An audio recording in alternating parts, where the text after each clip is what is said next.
بسم اللہ الرحمن الرحیم۔ السلام علیکم ورحمۃ اللہ وبرکاتہ۔ جی ناظرین، کیا حال ہے؟ ٹھیک ہے، خیریت ہے؟ مزاج گرامی کیسے ہیں؟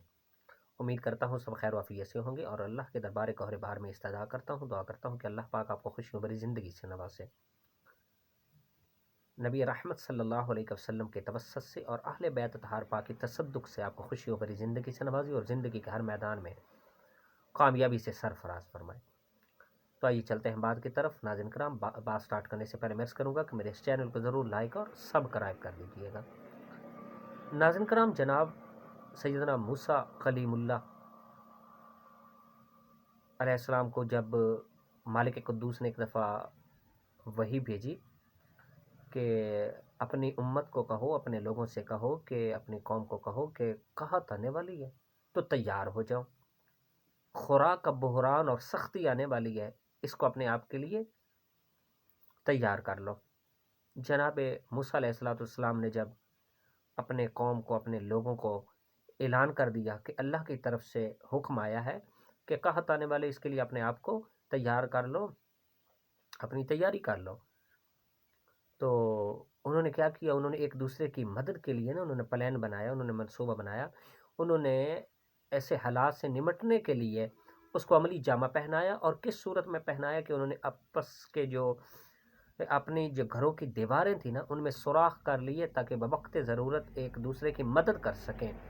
کہ جب آدھی رات کو بھی کسی کو کسی چیز کی ضرورت پیش آئے تو یہ جو دیواریں ہیں یہ ذریعہ رہے چیزیں پہنچانے کا، ان میں سوراخ کر دیں تو یہ سوراخوں کے ذریعے ہم ان چیزوں کی نقل و حرکت کرتے رہیں، درآمد اور برآمد کرتے رہیں یہ چیزیں۔ تو ان کا یہ جو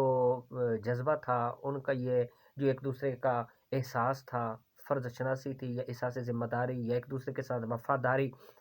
اللہ کریم کو اتنی پسند ہے کہ جو تقدیر کا جو قلم لکھ چکا تھا، اللہ کریم نے اس تقدیر کے جو قلم سے ان کا جو فیصلہ بحران کا، یہ قلت کا، قحط کا لکھ دیا تھا، اللہ کریم نے وہ مٹا دیا۔ اللہ کو ان کی وہ عادت، وہ عمل بہت زیادہ پسند آیا۔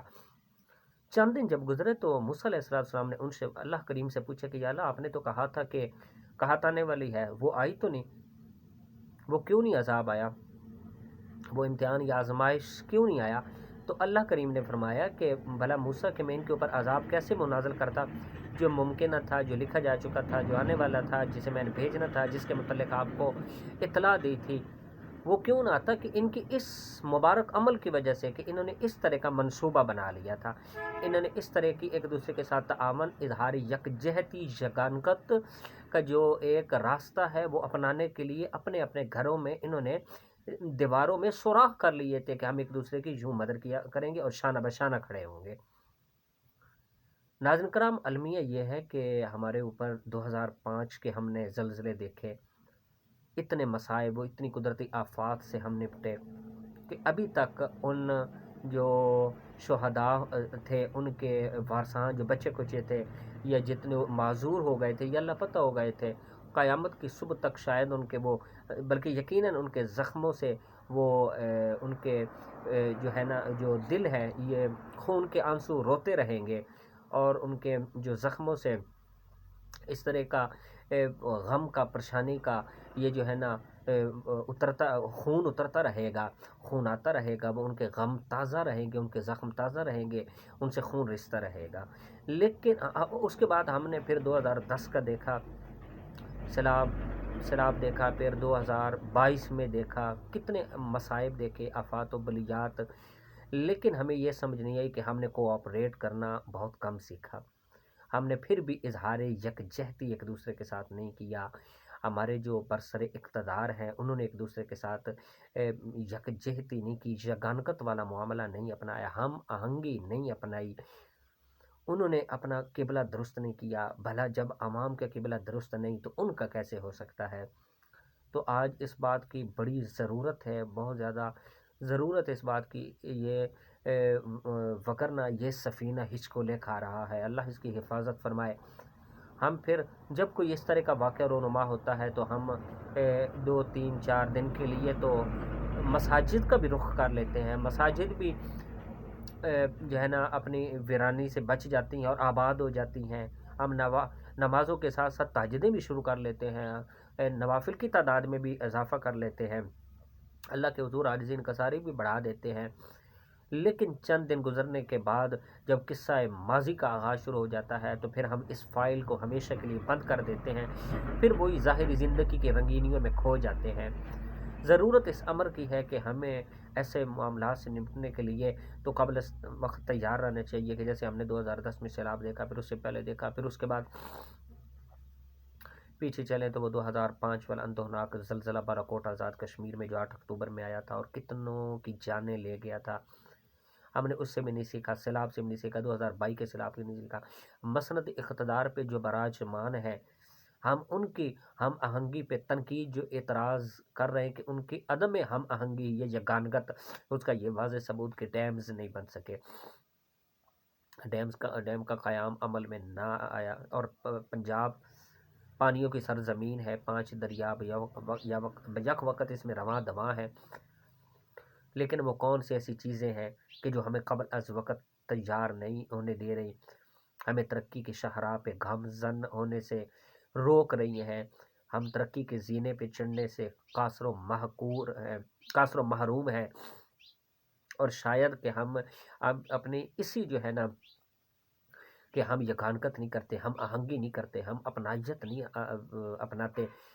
جو ہوتی ہے اپنائیت یا اپنا پن دوسرے کے ساتھ، اپنی 1.5 انچ کے مسیتیں بنا کے ہم بیٹھے ہوئے ہیں، اپنا قبلہ، اپنا وہ جیسے ہمارے زبان میں خدرے کہا جاتا ہے کہ اپنا خدرہ پن جو ہے نا ہم نے ظاہر کیا ہوا ہے۔ خدا کے لیے ہمیں ایک پلیٹ فارم پہ جمع ہو جانا چاہیے۔ جب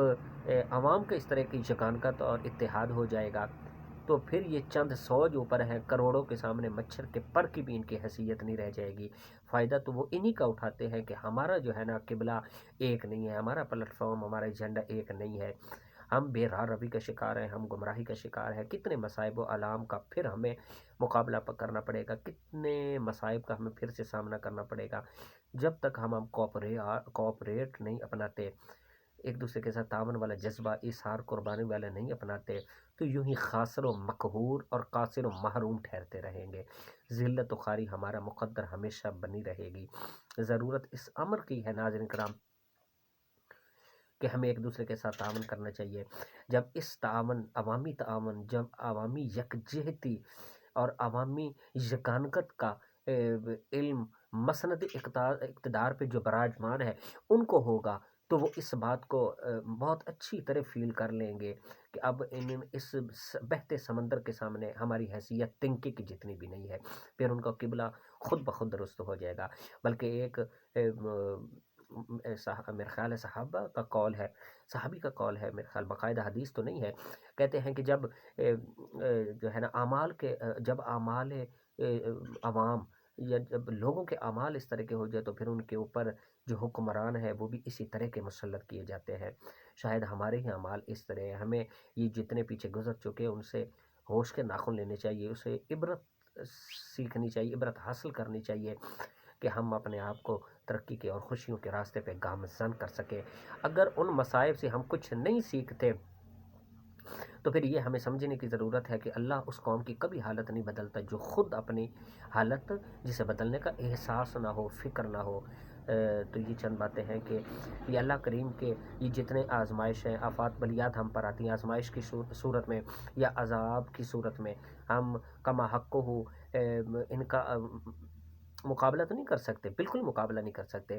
نہ بچ سکتے ہیں، نہ ہمارے پاس مقابلے کی چیزیں ہیں، کما حق کو مقابلہ تو نہیں، اپنے تئیں تو ہم کوششیں کرتے ہی رہتے ہیں، لیکن تقدیر کا جو قلم ہے، اگر اللہ نے ایسے ہی چاہا تو پھر تو ایسے ہی ہونا ہے۔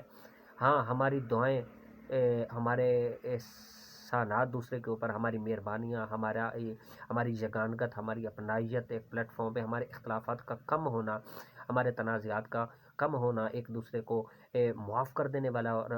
برداشت کر دینے والا جو رویہ ہم اپنائیں گے، تو یقین سے کہہ سکتا ہوں کہ اس طرح کی جو آفات و بلیات ہیں اللہ تعالیٰ اسے دور فرما دیں گے، اللہ تعالیٰ ہم اسے بچا لیں گے، بالکل اسی طرح کے جس طرح موسیٰ علیہ السلام کی قوم بچ سکی تھی، اللہ تعالیٰ نے انہیں بچا لیا تھا قحط سے، کہ انہوں نے ایک دوسرے کے ساتھ کس طرح جو ہے نا کوآپریٹ اور اپنا قبلہ درست کر لیا تھا، ایک دوسرے کے ساتھ قربانی اور احساس کا جذبہ پیدا کر لیا تھا۔ تو اگر یہ بات اچھی لگے تو کمنٹ سیکشن میں اس کا اظہار کر سکتے ہیں، بری لگے تو معذرت، اصلاح بھی کر سکتے ہیں۔ ساتھ ایک دفعہ پھر میں ناظرین عرض کروں گا کہ میرے اس چینل کو ضرور لائک اور سبسکرائب کر دیجیے گا۔ السلام علیکم۔